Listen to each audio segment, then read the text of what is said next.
आज की इस वीडियो में हम आपको 3 पेशेंट्स की रियल हेयर ट्रांसप्लांट जर्नी दिखाने वाले हैं। मैं पिछले 4-5 साल से बालों की समस्या से परेशान हूँ।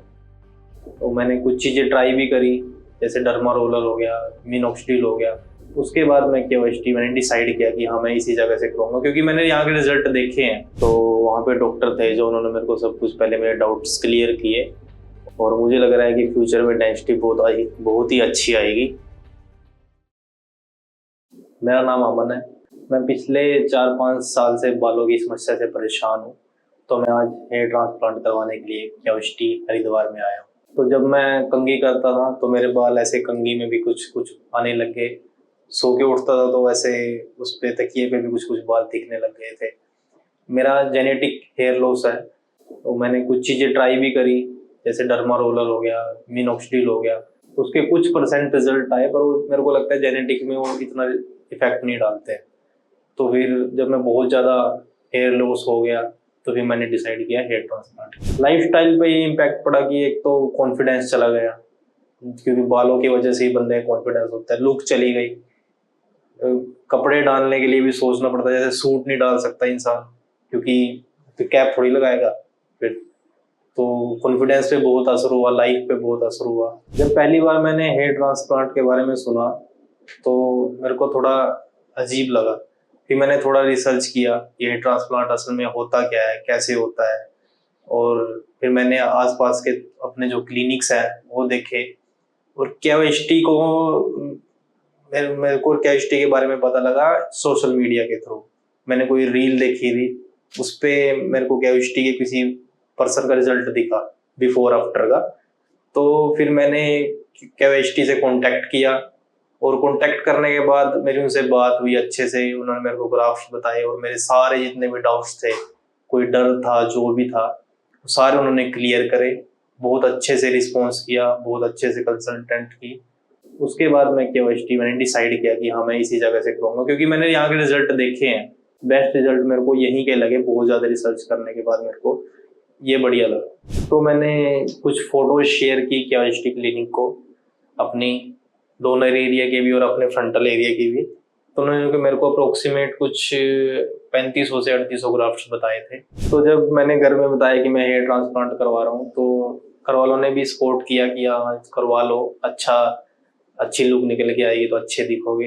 तो काउंसलिंग में मेरे जितने भी डाउट्स थे, ग्राफ्ट से रिलेटेड, प्रोसीजर से रिलेटेड, सर्जरी से रिलेटेड, जितना भी मेरा डर था वो सारे क्लियर हो चुके हैं, और मेरे को अभी कोई डाउट्स नहीं है। मेरे सारे डाउट्स यहाँ पे क्लियर हो चुके हैं। तो अभी मैं यहाँ पे ये उम्मीद लेके आया हूँ कि मेरी हेयर लाइन अच्छी हो जाएगी, मेरे जो कॉन्फिडेंस चला गया है वो दोबारा आ जाएगा, और मैं पहले जैसे अच्छे कपड़े डाल के और अच्छे सूट बेल्ट डाल के बाल अच्छे कंघी करके रखता था, वैसे हो जाएंगे दोबारा। और तो अभी मैं जा रहा हूँ अपने हेयर ट्रांसप्लांट के लिए। तो जो भी प्रोसीजर होगा, जो भी प्रोसेस होगा, उसके लिए बने रहे हमारे साथ। Well done.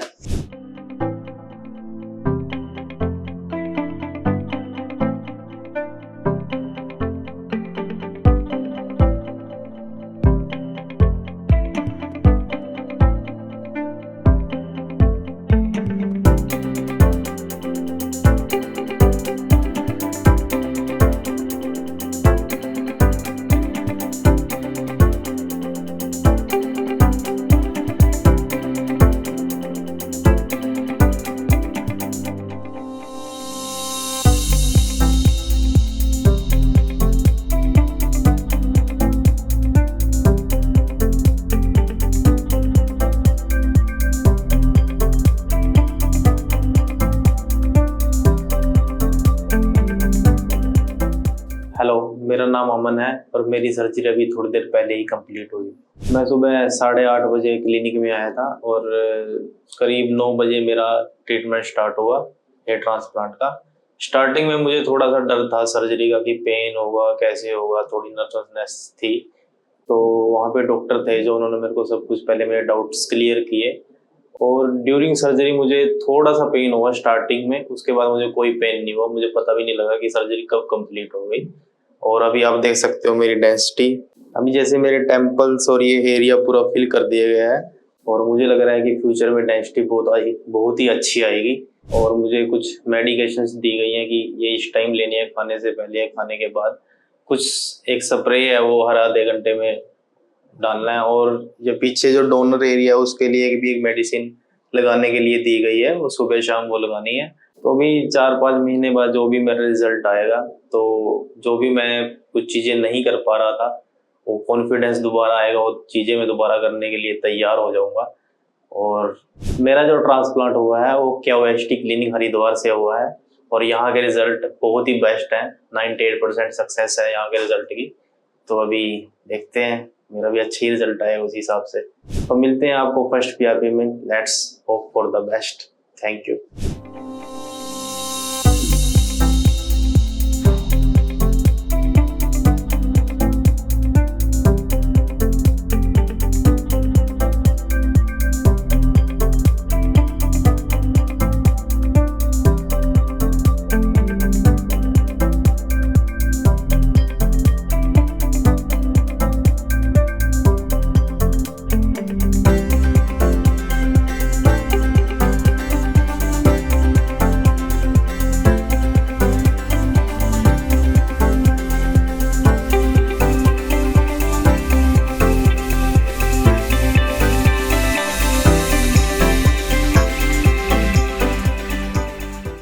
मेरा हेयर फॉल लगभग 3-4 साल पहले से स्टार्ट हो गया था, जिसको मैंने शावर में, जब मैं सुबह नहाता था, शावर लेता था, तब मुझे दिखता था कि हाँ हेयर फॉल हो रहा है। तो मेरा हेयर ड्रेसर जो था उसने एक लॉन्ग क्रीम अप्लाई करी मेरे पे, तो थोड़ा सा जेनेटिक भी मान सकते हैं इसको।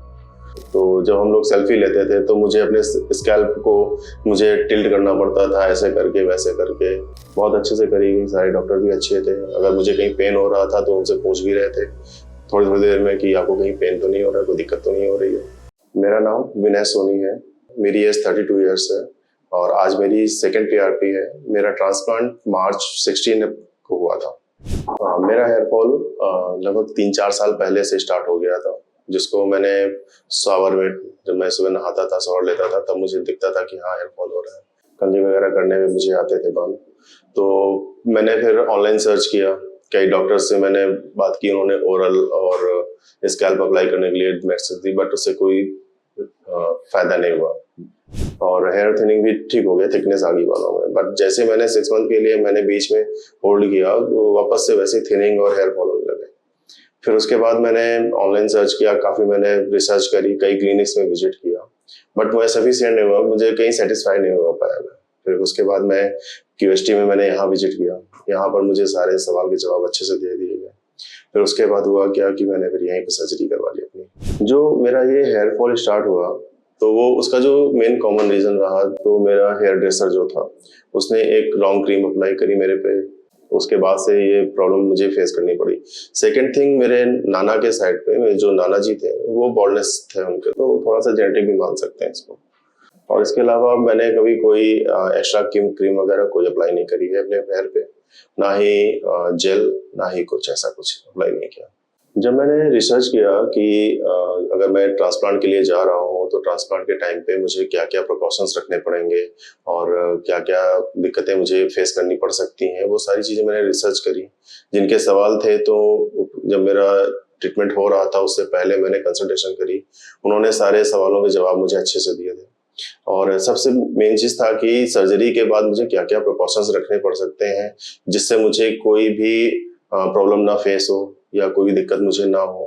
तो उसके लिए मैंने ऑनलाइन काफ़ी मैंने सर्च किया, यूट्यूब पे वीडियोस वगैरह देखे कि सर्जरी कराने के बाद कितने दिन तक क्या नहीं करना है, और अगर धूप में जाना है तो कैसे जाना है, मेडिसिन कैसे यूज करनी है, हेयर वॉश कैसे करने हैं। तो ये सारी चीज़ें मैंने ऑनलाइन मैंने सर्च करी थी। हेयर लॉस जो मैंने फील किया कि मेरे फ्रेंड सर्कल पे जो मेरे फ्रेंड्स हैं, तो जब हम लोग सेल्फी लेते थे तो मुझे अपने स्कैल्प को मुझे टिल्ट करना पड़ता था, ऐसे करके वैसे करके, कि मैं ऐसे कर लूँ तो मेरे बाल अच्छे आ जाएंगे, वैसे कर लूँ तो बाल अच्छे आ जाएंगे। मैं सेल्फी ले रहा हूँ तो मेरा स्कैल्प दिख रहा है, बाल कम लग रहे हैं। तो मेरे फ्रेंड्स वगैरह मजाक करते थे कि यार तुम साथ के हो, अभी से गंजे होने लगे, बॉल्डनेस आने लगा तुमको। तो बस इस वजह से थोड़ा सा माइंड में बैठ गया कि अब मुझे इसका परमानेंट सोल्यूशन निकालना पड़ेगा। जब मेरा कंसल्टेशन हुआ था तो मुझे कंसल्टेशन में सारी चीज़ें क्लियर बताई गई। उसके साथ में बोला गया कि पहले मुझे जो बताया गया कंसल्टेशन से पहले एक रफली ग्राफ्ट का एरिया बताया गया कि 4000 ग्राफ्ट लगेंगे। बट जब कंसल्टेशन हुआ फिर उसके बाद जब एक्चुअल में एग्जामिन किया गया कि मेरे पास बॉल्डनेस ज़्यादा है, बालों में थिननेस बहुत है, बाल ज़्यादा थिन हो गए हैं, तो मुझे 4600 ग्राफ्ट की सजेशन दिए गए। फिर मैंने कहा ठीक है 46 के साथ में हम प्रोसीड करते हैं। उसके बाद हम लोग ओटी गए। ओटी में अच्छा सब कुछ था, बहुत अच्छे से हमारा ट्रीटमेंट हुआ। 7 से 8 घंटे की सर्जरी थी, बहुत अच्छे से करी गई। सारे डॉक्टर भी अच्छे थे। अगर मुझे कहीं पेन हो रहा था तो उनसे पूछ भी रहे थे थोड़ी थोड़ी देर में कि आपको कहीं पेन तो नहीं हो रहा है, कोई दिक्कत तो नहीं हो रही है। अगर मुझे पेन भी हो रहा था तो सर्जरी को स्टॉप करके पहले मुझे नॉर्मल करते थे, फिर देन वो अपना वर्क स्टार्ट करते थे। मेरा जो डोनर एरिया था तो वो हील होना अप्रॉक्स 8 से 10 दिन में स्टार्ट हो गया था। थोड़ी सी इचिंग वगैरह फील आती थी, बट जो ऑइंटमेंट वगैरह दिए गए थे तो यूज करके वो नॉर्मल रहता था। और सीडिंग फेज जो था हमारा वो लगभग 15 दिन में या 10 दिन के बीच में, 10 से 15 दिन के बीच में स्टार्ट हो गया था। तो उसको हम नोटिस करते थे कि हाँ ये यहाँ पे जो रूट्स हमारे जो इम्प्लांट किए गए हैं वो यहाँ पर थे, फिर उसके बाद वो निकल गए। उसके बाद में वो वहाँ पर जैसे मुझे बताया गया कि जो रूट्स निकल गए हैं वो वापस से रीग्रो करेंगे, क्योंकि जो डैमेज रूट्स थे, जो डैमेज बाल थे वो निकले हैं, रूट्स नहीं निकले हैं आपके।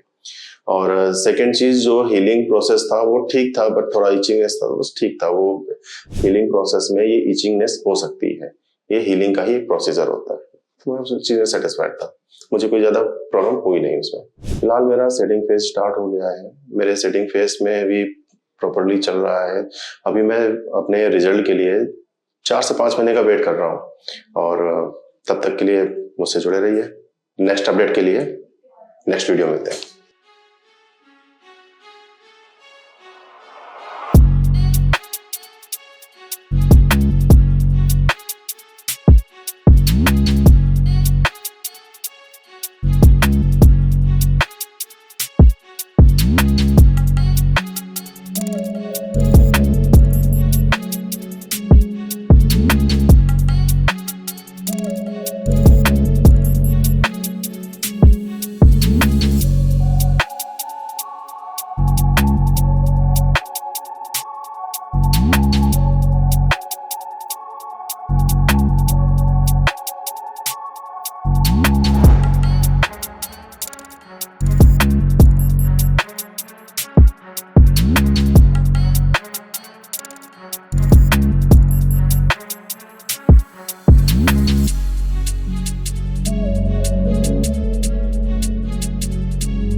जैसा कि आप देख सकते हैं ये मेरे 4000 ग्राफ्ट लगे हुए हैं, और अभी 2 महीने हो गए हैं सेटिंग फेज में। और अभी पहले तो एकदम से नहीं थे आगे कि मेरे एकदम गायब ही थे, तो उस हिसाब से तो मेरे रिजल्ट अभी अच्छे हैं। सेटिंग फेज भी बहुत अच्छे से जो है कवर कर चुका हूँ। बाकी बहुत सारे चीज़ें इनकी अच्छी हैं, काफ़ी क्लीन है, और डॉक्टर्स बहुत अच्छे हैं, बिहेवियर बहुत अच्छा है। 100 में से 10 बाल मेरे टूटते हैं, वो भी जो है सीरम लगाते समय, बाकी और ऐसा कुछ है नहीं। हेलो गाइस, मैं हूं अमर जायसवाल और मेरी उम्र है 32 साल, और मेरे हेयर ट्रांसप्लांट को 2 महीने हो चुके हैं, और जो कि हरिद्वार में स्थित है केमिस्ट्री क्लिनिक। और मेरा जो सेकंड PRP है वो मैं कराने के लिए आया हूँ, और काफ़ी अच्छा एक्सपीरियंस रहा है। और सेटिंग फेज भी चल रहा है, तो वो 3 महीने तक चलेगी। उसके बाद ग्रोथ होना स्टार्ट हो जाएगा, तो अच्छा एक्सपीरियंस रहा है अभी। जब मैं यहाँ से डिस्चार्ज होकर गया था और जो है कोई पेन वगैरह नहीं था कि तुरंत डॉक्टर ने बोला कि आप जा सकते हो। उसी दिन जो है मैं घर को निकल गया और काफ़ी अच्छा एक्सपीरियंस रहा है। कोई ऐसा दर्द वगैरह कुछ नहीं हुआ। और तो जैसा कि आप देख सकते हैं कि मेरा अभी ये कंडीशन है और काफ़ी अच्छा एक्सपीरियंस रहा। मैं घर पे भी गया और उसके 15 दिन बाद मेरा शेडिंग फेज भी स्टार्ट हो गया और उससे कोई घबराने वाली बात नहीं है। डॉक्टर ने बोला है उससे कोई दिक्कत होती नहीं है, वो एक नॉर्मल प्रोसेस है ट्रांसप्लांट का। तो काफ़ी अच्छा रहा और जो है अभी 2 महीने बीत चुके हैं। तो जैसा कि आप देख सकते हैं मेरी कंडीशन, पहले तो एकदम से आगे के बाल नहीं थे मेरे, तो एक रहता था मन में कि हमेशा कैप लगा के रहता था मैं काफ़ी लंबे समय से। तो अभी ऐसा आगे बाल आ गया है तो फिर काफ़ी जो है पॉजिटिव आया है मन में और काफ़ी ज़्यादा कॉन्फिडेंस भी हूँ मैं और काफ़ी अच्छा एक्सपीरियंस रहा है। जैसा कि आप देख सकते हैं ये मेरे 4000 ग्राफ्ट लगे हुए हैं और अभी 2 महीने हो गए हैं शेडिंग फेज में। तो डॉक्टर ने बोला है कि 3 महीने तक शेडिंग फेज चलता है, उसके बाद ग्रोथ स्टार्ट हो जाती है। तो मुझे उम्मीद है कि जो है जब मैं नेक्स्ट PRP कराने आऊँ तो काफ़ी अच्छी ग्रोथ हो। और जनवरी में मेरा हेयर ट्रांसप्लांट हुआ था जो कि 4 महीने कंप्लीट हो चुके हैं और आज मैं 3rd PRP के लिए आया हूँ।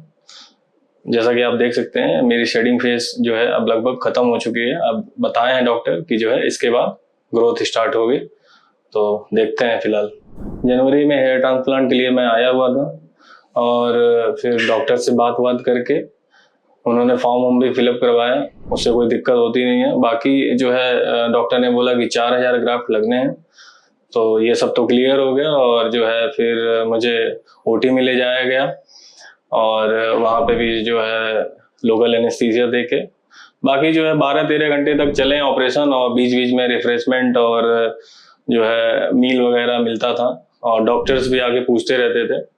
तो ऐसा कोई सीन था नहीं जहाँ पे कोई मुझे प्रॉब्लम हुई है। बाकी बहुत सारी चीज़ें इनकी अच्छी हैं, काफ़ी क्लीन है और डॉक्टर्स बहुत अच्छे हैं, बिहेवियर बहुत अच्छा है। सर्जरी के दौरान पेन तो जो है बिल्कुल जो है एक चींटी के बराबर है, मतलब उसको मैं पेन नहीं मानता।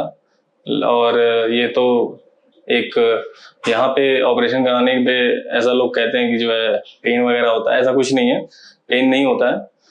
और जो है हेयर ट्रांसप्लांट जब मैं सुना तो जो है लोगों ने बहुत सारी बातें कि ये सब फेक है, फर्जी है, ऐसा कुछ है। तो पर ऐसा नहीं है जब तक मैं खुद एक्सपीरियंस ना करूं। और जो है प्रैक्टिकल अलग चीज़ है, मैं आया यहाँ पे चीज़ें पता की और जो है लोगों को देखा, काफ़ी सारे लोगों के रिजल्ट बहुत अच्छे रहे हैं। प्रैक्टिकल मैंने देखा है, यूट्यूब की वीडियो में बात नहीं कर रहा हूँ। बाकी तो किसी किसी के 4 महीने में रिजल्ट आए हैं, किसी किसी के 6 महीने में आए हैं। तो मुझे उम्मीद है कि 2 महीने और इंतजार करता हूँ, हो सकता है मेरे रिजल्ट भी बहुत अच्छे हो जाए। और अभी पहले तो एकदम से नहीं थे आगे कि मेरे एकदम गायब ही थे, तो उस हिसाब से तो मेरे रिजल्ट अभी अच्छे हैं। शेडिंग फेज भी बहुत अच्छे से जो है कवर कर चुका हूँ, क्योंकि पहले बहुत ज़्यादा शेड होता था, अभी जो है शेडिंग फेज बहुत कम हो गया है। मतलब 100 में से 10 बाल मेरे टूटते हैं, वो भी जो है सीरम लगाते समय, बाकी और ऐसा कुछ है नहीं। तो जैसा कि देख सकते हैं ये मेरे हेयर ट्रांसप्लांट की 3rd PRP के लिए आया हूँ और देखते हैं फिर आगे का रिजल्ट। और ग्रोथ अच्छी रहेगी तो फिर उसी हिसाब से मैं आपको वीडियो भी अपडेट करता रहूँगा। तब तक जुड़े रहिए मेरी जर्नी से। Thank you very much.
Hello friends, अगर आपने अभी तक हमारे चैनल को सब्सक्राइब नहीं किया है तो प्लीज इस वीडियो को लाइक कीजिए, शेयर कीजिए और हमारे चैनल को सब्सक्राइब कीजिए और ध्यान रहे बेल आइकन दबाना ना भूलें, जिससे हमारे हर वीडियो का अपडेट आपको समय समय पर मिलता रहेगा।